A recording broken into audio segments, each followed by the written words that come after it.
नमस्कार विद्यार्थी मित्रों, मैं प्राध्यापक डॉक्टर पी.वी. कोटमे, केटीचम महाविद्यालय नासिक, हिंदी विभाग प्रमुख।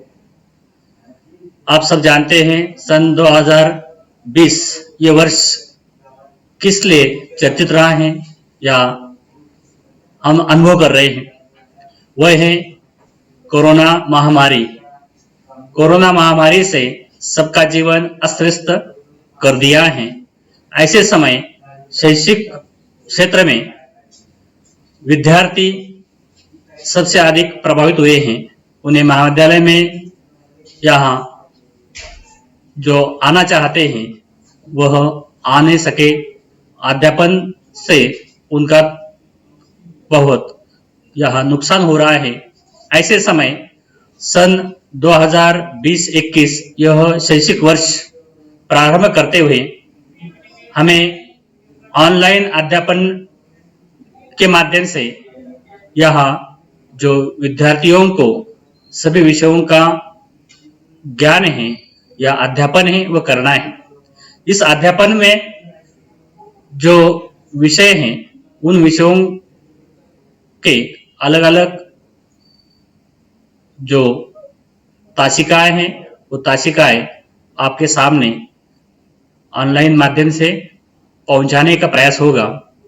इसके लिए केटीचम महाविद्यालय के प्राचार्य आचार्य डॉक्टर वी.बी. गायकवाड़ सर तथा अन्य प्राध्यापकगण प्रयासरत हैं। हिंदी विभाग के भी प्राध्यापक इस ऑनलाइन अध्यापन के लिए कार्यरत है। हम अभी तृतीय वर्ष बीए में हैं। तृतीय वर्ष बीए के लिए विद्यार्थियों को 6 विषयों का अध्ययन करना है या 6 पेपर का अध्ययन करना है।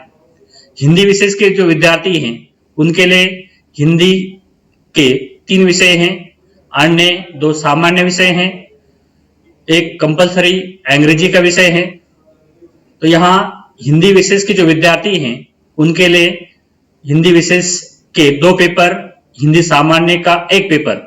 आप सब जानते हैं कि अपने महाविद्यालय में हिंदी सामान्य यह विषय 2 विकल्पों के आधार पर यह पढ़ाया जाता है। एक साहित्यिक हिंदी और दूसरा है प्रयोजनमूलक हिंदी। प्रयोजनमूलक हिंदी इस विषय की जानकारी आपको FY से हुई है। आप लोगों ने FY से इस विषय का अध्ययन किया है।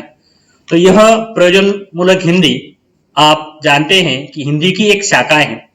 हिंदी भाषा मुख्यतः 3 रूपों में हम प्रयुक्त करते हैं। एक बोलचाल की हिंदी, एक साहित्यिक हिंदी तथा अगला जो रूप है वह है प्रयोजनमूलक हिंदी।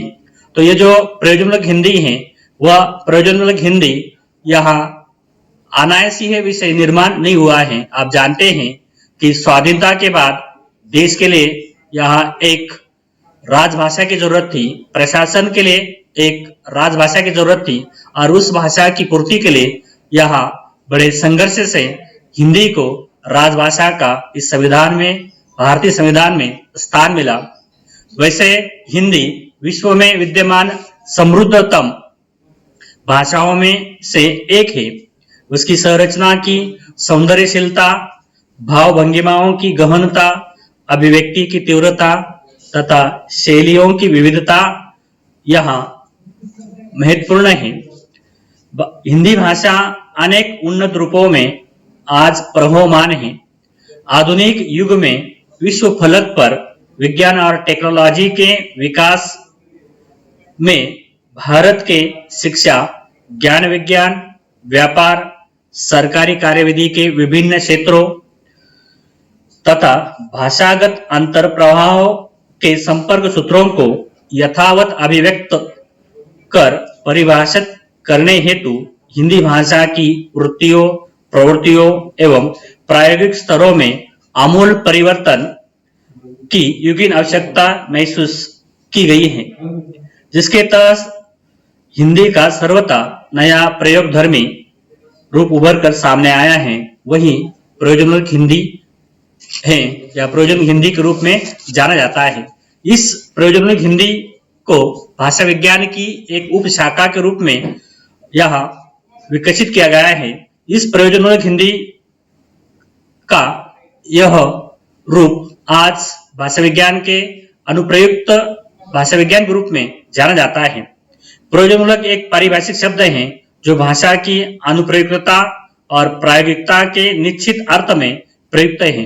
भारतवर्ष में प्रयोजनमूलक हिंदी की जरूरत को तब महसूस किया गया कि जब भारत देश स्वतंत्र हुआ और देश के लिए जो संविधान बना, उस संविधान में सरकारी कामकाज के लिए एक राजभाषा की आवश्यकता थी और उस समय बड़ी बहस के बाद हिंदी को राजभाषा का जो पद है वो मिला, लेकिन वह एक संघर्षपूर्ण लड़ाई रही और उस माध्यम से हिंदी को यह स्थान मिला।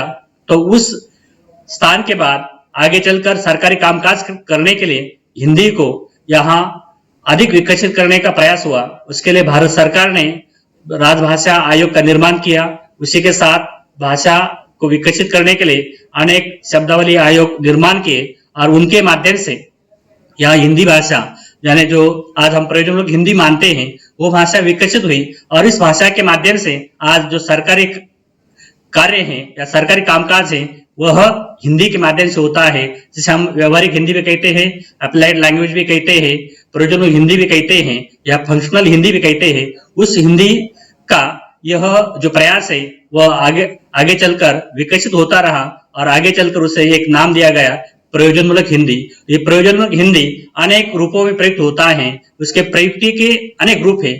उन रूपों के माध्यम से आज हिंदी विकसित हुई है और हिंदी ने विश्व स्तर पर अपना जो नाम है वह विकसित किया है। इस दृष्टि से हमें इस तृतीय वर्ष बीए में प्रयोजनमूलक हिंदी का जो पाठ्यक्रम है उस पाठ्यक्रम को पहले समझना है और इस पाठ्यक्रम के माध्यम से सरकारी कामकाज में किस प्रकार यह हिंदी का प्रयोग होता है, उसके अनेक रूपों का प्रयोग होता है, उन प्रयुक्त रूपों के साथ या सरकारी जो पत्राचार है, पत्राचार के साथ अनुवाद लेखन है, उस अनुवाद लेखन का भी परिचय हमें इस पाठ्यक्रम के माध्यम से करना है। तो तृतीय वर्ष बीए हिंदी का जो सामान्य विषय है, इस विषय का जो पाठ्यक्रम है उस पाठ्यक्रम को समझने से पहले हमें पाठ्यक्रम का उद्देश्य समझ लेना है।